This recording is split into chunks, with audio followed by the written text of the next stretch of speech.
In the winter of 1859, 7 women disappeared from Cedar Valley, Utah Territory over a span of 3 weeks. Official records claim they relocated to extended family in California. But what the records don't mention is that none of these women had family in California, none owned wagons, and none were seen leaving town. What they did share was a secret that could have destroyed the Mormon leadership in southern Utah and brought federal troops marching into their sacred valleys. These weren't just any women. They were plural wives, hidden from government census takers, married in ceremonies that left no legal trace. According to a journal discovered in 1923, buried beneath the floorboards of a collapsed cabin, they had been selling information about weapon caches to federal agents stationed at Camp Floyd. Before we delve into the story of Sarah Peton and the deadly covenant that sealed her fate, the story of these 7 women and the desperate measures taken to silence them begins not with their disappearance, but with the mounting tensions that made their very existence a threat to everything the Mormon settlers had built in the desert. The Cedar Valley Settlement. Cedar Valley stretched like a green scar across the harsh Utah landscape, 30 miles southwest of Salt Lake City. In 1859, this settlement of roughly 300 souls was more than just another Mormon farming community. It was a carefully positioned outpost along the southern route to California, a place where travelers could rest and territorial leaders could monitor who moved through their domain. The valley itself bore the scars of recent conflict. Just 2 years earlier, President James Buchanan had declared the territory of Utah in rebellion and dispatched 2,500 federal troops to install a new territorial governor. Though the so-called Utah War had ended without major bloodshed, tension simmered like water on a slow boil. Federal troops remained stationed at Camp Floyd, 40 miles northeast, their presence a constant reminder that Washington's patience with Mormon autonomy had limits. Elder Nathaniel Carrington controlled Cedar Valley with the iron discipline of a man who understood that survival depended on absolute unity. At 42, Carrington commanded respect through a combination of genuine piety and calculated pragmatism. He had arrived in the valley in 1851 with the third wave of Mormon pioneers, bringing with him expertise in irrigation and an uncanny ability to read the political winds. Under his leadership, Cedar Valley had transformed from an alkali wasteland into productive farmland, complete with a flour mill, blacksmith shop, and the largest granary south of Salt Lake City. But Carrington harbored secrets that went far beyond the community's official boundaries. Like many Mormon leaders of the era, he practiced plural marriage, not the open polygamy that outsiders imagined, but a careful system of spiritual wives whose legal status remained deliberately ambiguous. Sarah Peton had become his 4th wife in a ceremony performed by traveling elder Thomas Hagan in the spring of 1857, witnessed only by Carrington's first wife, Margaret, and recorded in no official document. Sarah, 23 years old with red hair and intelligent green eyes, had joined the Mormon faith as a 17-year-old convert in Ohio. She possessed something rare among the pioneer women of Cedar Valley, literacy beyond basic scripture reading. Her father had been a newspaper editor in Cincinnati before his conversion and westward migration, and he had insisted his daughter receive the same education he might have given a son. This education, combined with her natural curiosity and her position as Carrington's plural wife, gave her access to information that most women in the territory never glimpsed. The other women who would disappear that winter shared similar circumstances. Rebecca Dalton, 26, served as the 3rd wife of Samuel Brennan, who managed the valley's grain distribution. Catherine Fletcher, 19, had been sealed to Bishop Jonas Whitman in a ceremony that technically violated territorial marriage laws. Mary Lou Kensington, 24, lived as the 2nd wife of merchant William Harper. Her marriage was carefully hidden from the census takers who periodically swept through Mormon settlements. Elizabeth Fairchild, 31, served as plural wife to Daniel Crawford, the valley's unofficial postmaster and keeper of territorial communications. Anna Sullivan, 22, belonged to the household of David Singleton, who coordinated supply runs to outlying settlements. Finally, there was Miriam Wallace, 28, whose husband, Joshua, maintained the valley's small arsenal and coordinated with militia leaders throughout the region. These women lived in a shadow world, legally invisible, yet bound by the same religious and social obligations as their sister wives. They attended services separately, bore children whose births were recorded in family Bibles rather than territorial registries, and maintained households that officially didn't exist. This invisibility, designed to protect them from federal prosecution, would ultimately make them expendable. Seeds of suspicion. The winter of 1858 to 1859 had been particularly harsh, with snow falling as early as October and temperatures dropping well below zero for weeks at a time. The isolation that normally protected communities like Cedar Valley became oppressive, and the residents found themselves more dependent than usual on news from the outside world. It was during this long winter that federal agents had begun making discreet inquiries about weapon stockpiles in Mormon settlements. The first sign of trouble came on a bitter February morning when Samuel Brennan discovered hoof prints in the snow around his grain warehouse. The tracks belonged to at least 2 horses, neither shod in the distinctive pattern used by the valley's blacksmith. More troubling, the riders had approached under cover of darkness and spent considerable time examining the building's exterior walls and foundation. Elder Carrington assembled the valley's leadership council that same evening in the back room of Harper's General Store. The 7 men who gathered around the rough-hewn table represented the unofficial government of Cedar Valley, Carrington himself, Bishop Whitman, Samuel Brennan, William Harper, Daniel Crawford, David Singleton, and Joshua Wallace. These men had guided the community through grasshopper plagues, drought years, and the threat of federal occupation. They had developed contingency plans for various emergencies, but the scenario they faced that February night had never appeared in their most pessimistic calculations. Federal agents have been asking questions, Crawford reported, his weathered hands trembling slightly as he spoke. 3 men rode through Fairfield last week, claiming to be cattle buyers, but Mrs. Henderson at the boarding house overheard them discussing weapon caches and supply routes. They specifically mentioned Cedar Valley. The room fell silent except for the whistle of wind through gaps in the store's log walls. Each man understood the implications. Since the Utah War, territorial authorities had required all settlements to maintain defensive positions and emergency supplies. Cedar Valley's arsenal, hidden in a natural cave system 2 miles southeast of town, contained enough rifles and ammunition to equip a small army. If federal authorities discovered this cache, they could use it as justification for martial law throughout southern Utah. Bishop Whitman, his gray beard frost-covered from the ride to the meeting, leaned forward in his chair.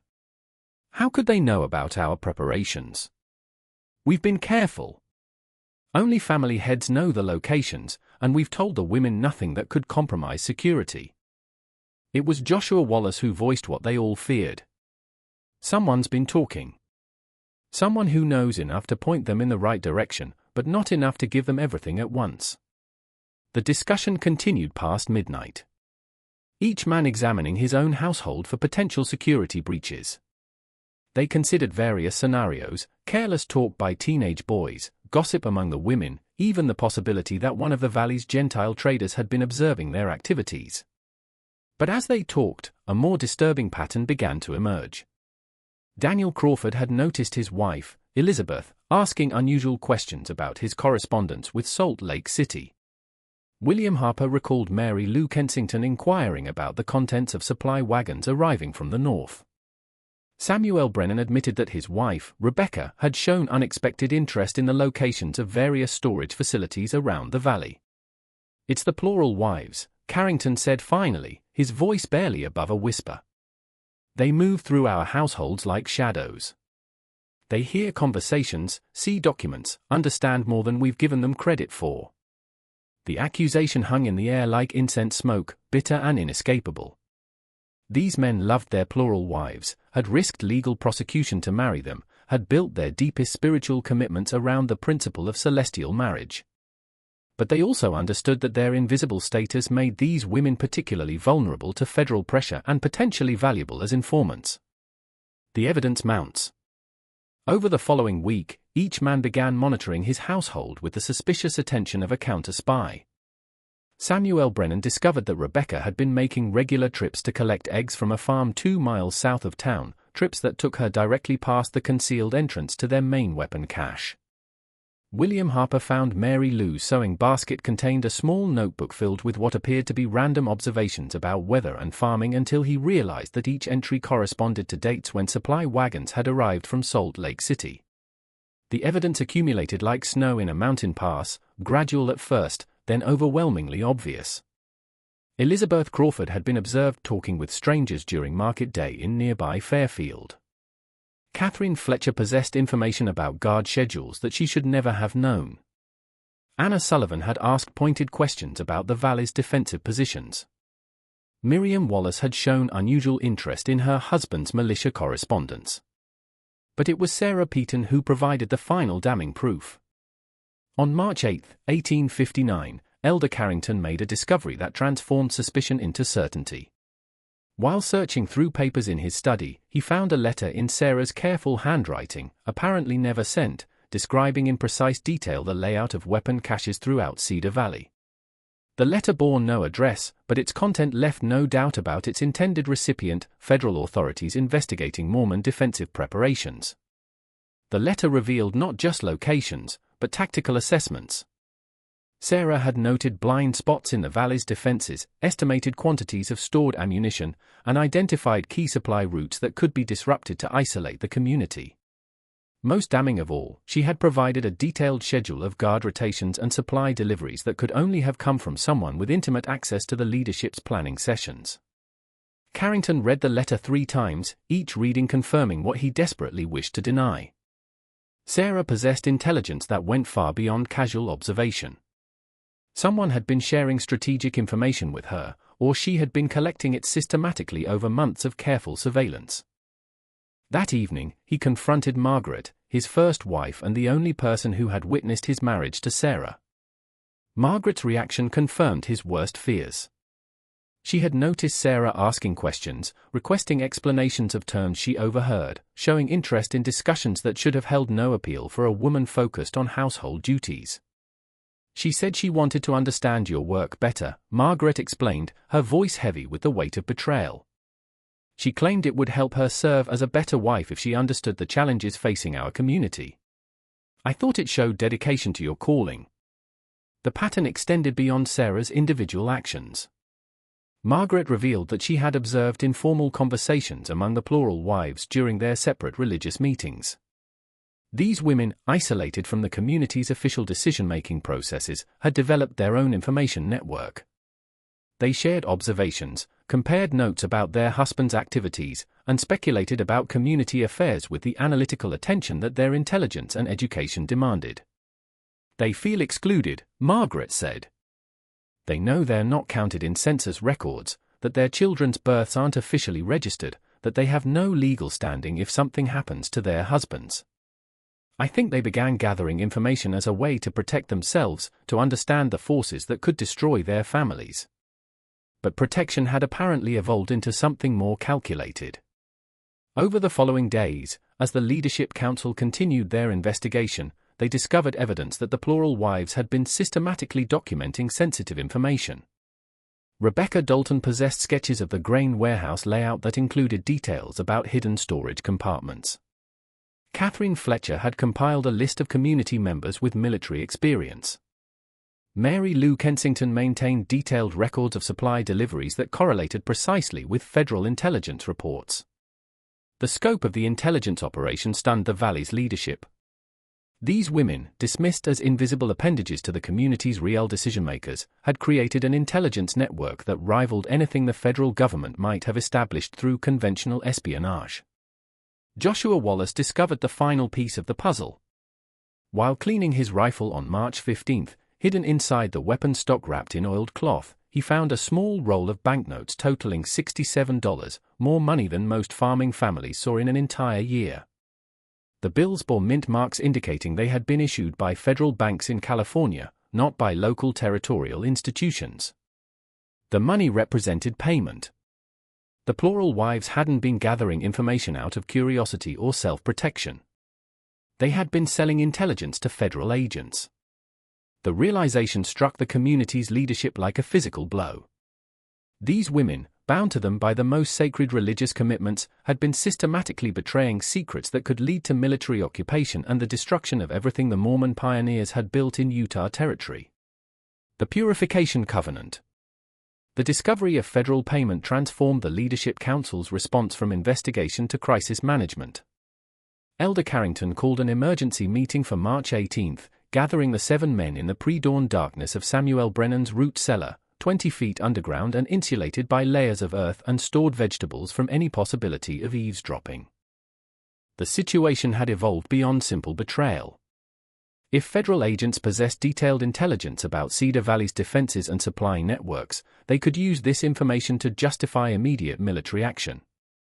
More critically, the agents might demand testimony from their sources, testimony that would expose not just the illegal weapons caches, but the entire structure of plural marriage that the community had worked so carefully to conceal. "They know too much to simply disappear," Bishop Whitman observed, his voice echoing strangely in the confined space. Federal agents will expect continued contact with their sources. If the women simply vanish, it could trigger exactly the kind of investigation we're trying to prevent. David Singleton, whose wife Anna had been among those discovered with suspicious intelligence, raised another troubling possibility. What if they've already provided information beyond what we've discovered? What if federal agents know about other communities, other weapon sites? Our wives might have been part of a coordinated intelligence operation spanning the entire territory. The scope of potential exposure terrified the council members. Cedar Valley served as a communication hub for Mormon settlements throughout southwestern Utah. Information gathered there could compromise defensive preparations across thousands of square miles, potentially exposing tens of thousands of Mormon families to federal retaliation.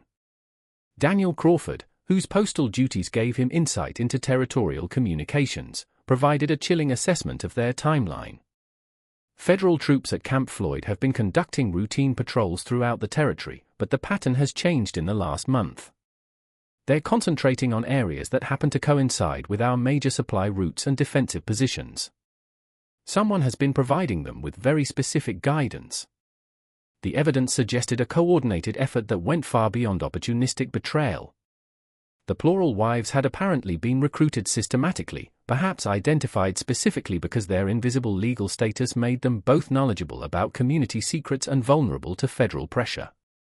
William Harper, whose store served as an unofficial community center, recalled observing strangers in town who had claimed to be traveling merchants, but showed little interest in purchasing goods.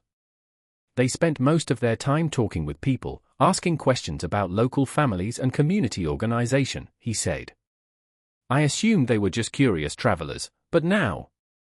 The pattern of federal intelligence gathering became clearer as the council members shared their observations.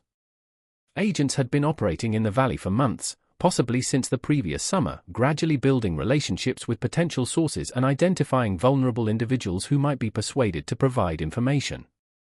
Sarah Peaton's educational background made her particularly valuable as an intelligence source.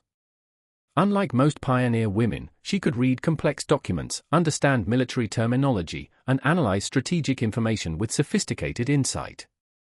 Her position as Carrington's plural wife gave her access to leadership discussions, while her invisible legal status made her desperate for some form of security and recognition. "They promised them something," Carrington said, his voice heavy with the weight of realization. "Protection, legal recognition, maybe even transportation out of the territory if federal authorities took control. These women have been living in constant fear that their marriages might be declared illegal, their children illegitimate. Federal agents offered them a way out. But the offer had been a trap. By accepting payment and providing intelligence, the plural wives had made themselves accomplices to federal espionage. If discovered by territorial authorities, they faced potential charges of treason. If abandoned by their federal handlers, they faced the certainty of community exile and the loss of everything they had tried to protect. The council spent hours analyzing their options, each alternative carrying devastating consequences. They could attempt to expose the federal intelligence operation, but doing so would require revealing details about their own defensive preparations and admitting the existence of plural marriages they had sworn to keep secret. They could try to negotiate with federal authorities, but any negotiation would acknowledge guilt and invite further investigation. Samuel Brennan proposed the solution that would haunt Cedar Valley for decades to come. What if they simply weren't here when federal agents return? What if they had decided to relocate somewhere safer, somewhere beyond the reach of territorial politics? The suggestion carried implications that none of the men wanted to acknowledge explicitly. But as they sat in the suffocating darkness of the root cellar, surrounded by the community's winter food supplies, they began planning what they would later call the Purification Covenant, an agreement that would preserve their community's security by ensuring that their sources of intelligence leak could never testify against them. A desperate escape. Sarah Peaton first sensed danger on the morning of March 22 when she noticed Elder Carrington observing her with the calculating attention of a man studying livestock at market. His usual warmth had been replaced by something that made her skin crawl, a combination of disappointment and cold assessment that suggested their relationship had fundamentally changed. The shift in behavior extended beyond her husband. Throughout Cedar Valley, the atmosphere had grown thick with unspoken tensions. Conversation stopped when certain women entered rooms. Husbands began asking pointed questions about daily activities and requesting detailed explanations for routine errands. Most disturbing of all, the plural wives found themselves increasingly isolated from their sister wives and excluded from family discussions that had once included them. Margaret Carrington, who had always treated Sarah with cautious kindness, now watched her with undisguised suspicion. During their shared household duties, Margaret made comments that carried implications Sarah preferred not to examine too closely. "It's strange how much some people notice," Margaret observed while they prepared bread for the week's baking. "Details that wouldn't interest most women seem to fascinate those who have different loyalties." Sarah's attempts to maintain normal routines became increasingly difficult as community members began treating her and the other plural wives like potential threats. When she visited Harper's General Store, William Harper watched her movements with obvious suspicion, noting which items she examined and timing how long she remained in the building. During worship services, she found herself seated with the other suspected women in a section that seemed designed for observation rather than participation. The isolation created its own form of terror. Sarah began to understand that she and 6 other women had been classified as enemies of the community they had served faithfully for years.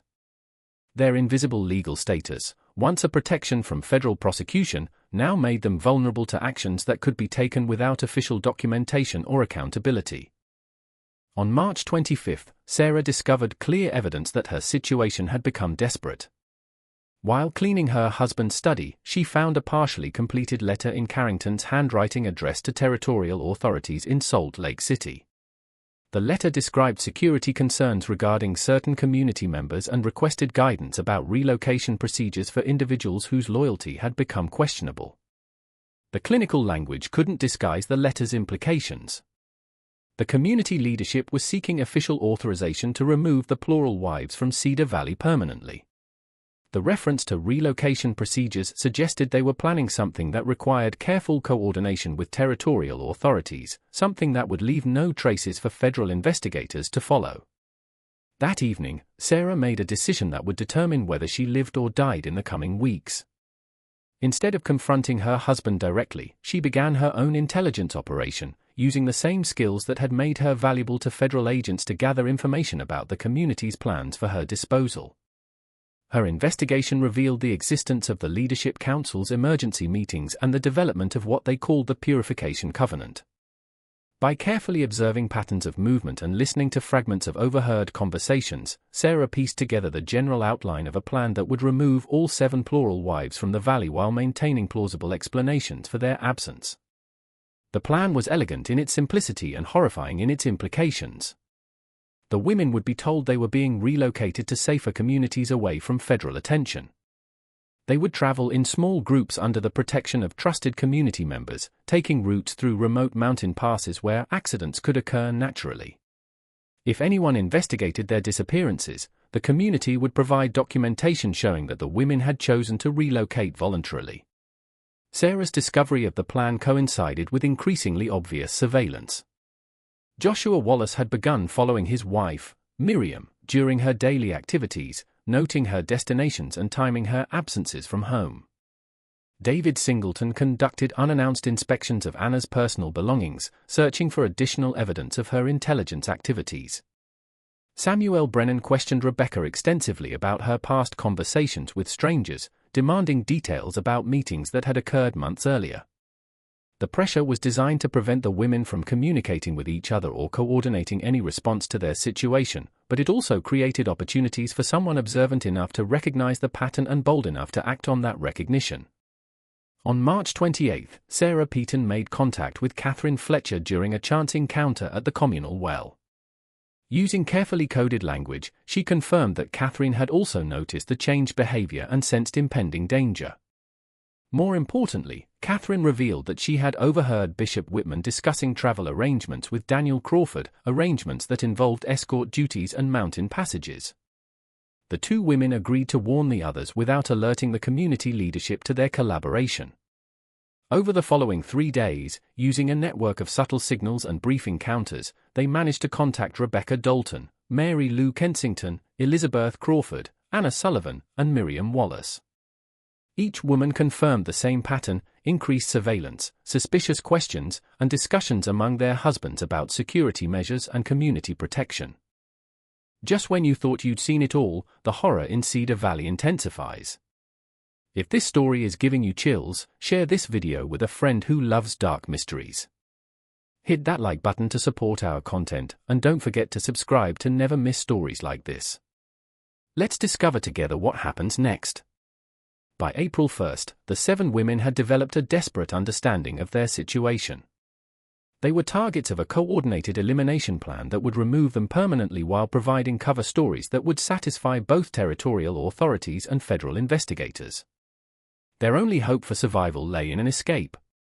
But escape from Cedar Valley in early spring meant crossing mountain passes that remained snow-blocked and traveling through territories controlled by the very community that wanted them eliminated. Sarah Peaton volunteered to serve as the group's coordinator, using her educational advantages and her position as Elder Carrington's wife to gather intelligence about the community's timeline and procedures.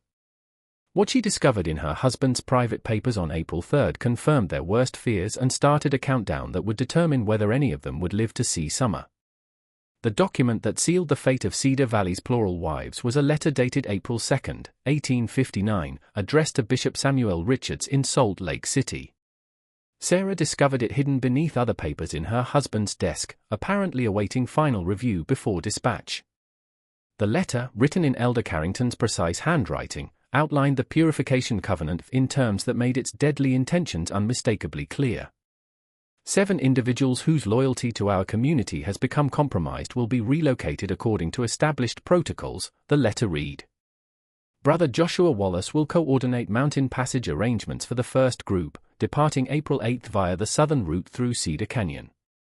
Brother David Singleton will arrange similar accommodations for the second group, departing April 12 via the eastern passage through Soldier Summit. Documentation will reflect voluntary relocation to established settlements in Nevada Territory. But it was the letter's final paragraph that revealed the true nature of the relocation. Should natural hazards prove insurmountable during mountain passage, territorial authorities will be notified that these individuals chose to continue westward despite warnings about seasonal travel conditions. Brother Crawford has prepared documentation indicating their intention to establish new homes in California, beyond the reach of federal jurisdiction. Sarah understood immediately that she was reading a murder plan disguised as administrative correspondence. The natural hazards and insurmountable mountain passages were euphemisms for deliberately engineered deaths. The community leadership had decided that 7 women knew too much to live, but their elimination needed to appear accidental to avoid triggering the federal investigation they were trying to prevent. The timeline gave her 5 days to save 7 lives. That night, using signals they had developed over the previous week, Sarah summoned the other 6 women to an emergency meeting in the abandoned root cellar behind the Fletcher property. The 8-foot-deep excavation, originally intended for winter food storage but never completed, provided perfect concealment for their desperate conference. "They're going to kill us," Sarah announced without preamble, showing them the letter she had copied by hand during her brief opportunity in Carrington's study. "Not immediately, not obviously, but they're going to arrange accidents that will eliminate us permanently while providing explanations that satisfy everyone who might ask questions." The group's reaction ranged from disbelief to terror. But Sarah's detailed knowledge of the plan, including specific dates and routes, convinced them that her intelligence was accurate.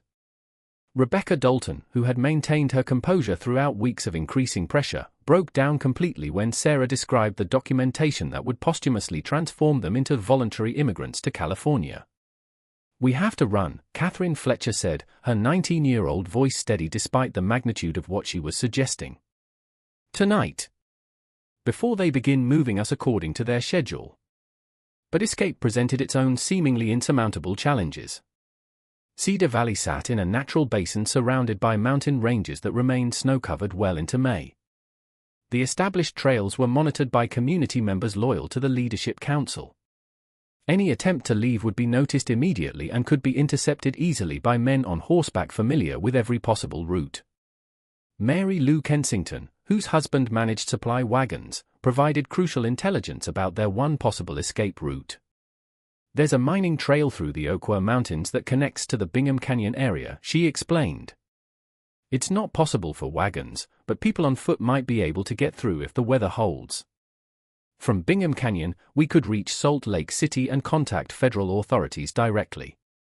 The route would take them across 45 miles of mountain wilderness in early spring, with no guarantee that federal authorities would protect them even if they survived the journey. But it represented their only alternative to certain death at the hands of men they had once trusted with their lives." Tools.